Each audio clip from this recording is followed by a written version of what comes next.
સુરેન્દ્રનગરના પાટડીની શાળામાં વિદ્યાર્થીઓ પર પંખો પડ્યો છે।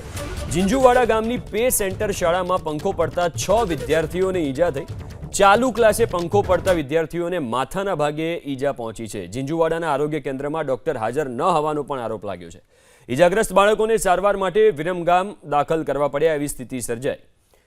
તો આ વિગતો મળી રહી છે પ્રમાણે સુરેન્દ્રનગરના પાટડીની શાળામાં વિદ્યાર્થીઓ ઉપર પંખો પડ્યો। ઝીંઝુવાડા ગામની પે સેન્ટર શાળામાં પંખો પડતા 6 જેટલા વિદ્યાર્થીઓને ઈજા થઈ છે। જો કે એમને જ્યારે સારવાર માટે લઈ જવામાં આવ્યા ત્યારે ડોક્ટર ન હોવાનો આરોપ લાગ્યો છે।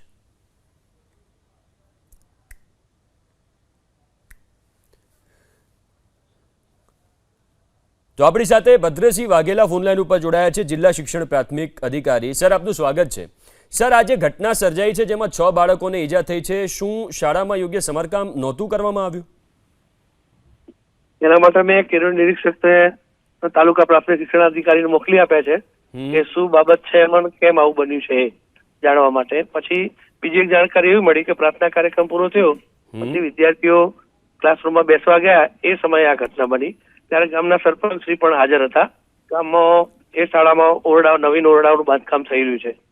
સીઆરસી કોઓર્ડિનેટર અને સરપંચ શ્રી પણ ત્યાં હાજર હતા, એટલે એમને પણ ખ્યાલ છે કે આ બાબતમાં કેવી રીતે શું બન્યું।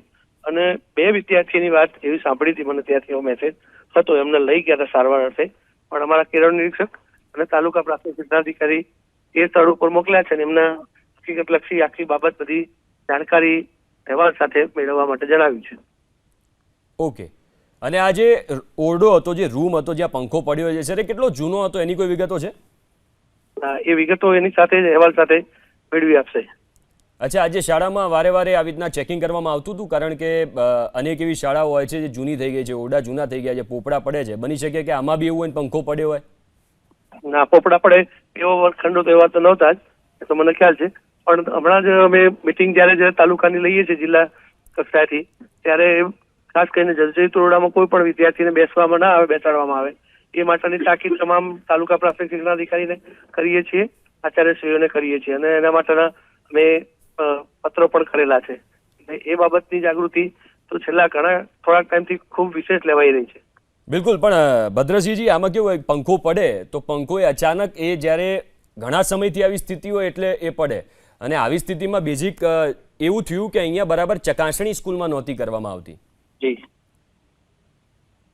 એટલે એટલા માટે જ એનો અહેવાલ હવેથી ખ્યાલ આવે કે શું શું બાબત હતી, અને ત્યાં પાઇપમાં કઈ પ્રોબ્લેમ, પાઇપ તૂટી ગઈ હતી કે કેવી રીતે પંખો પડ્યો, અને વિદ્યાર્થી ચાલુ કર્યો તો કે શું હતું, વર્ગખંડમાં ટીચર નહોતા, હજુ પ્રાર્થના કાર્યક્રમ પૂરો થયો, વિદ્યાર્થી લાઈનમાં બેસવા જતા હતા, એવી કંઈક વાત હાલ છે, પણ આખો અહેવાલ આવે ત્યારે ખ્યાલ આવે। જી બિલકુલ, આભાર આપ અમારી સાથે જોડાયા અને વાતચીત કરી એ બદલ। તો જે રીતે પ્રાથમિક વિગતો મળી રહી છે, શિક્ષણ અધિકારી એવું કહી રહ્યા છે, જિલ્લા પ્રાથમિક શિક્ષણ અધિકારી, કે અત્યારે તપાસ ચાલુ છે કે કેવી રીતે પંખો પડ્યો, પણ અહીંયા સવાલ એ છે કે શું યોગ્ય રીતે અહીંયા દેખરેખ રાખવામાં નહોતી આવતી?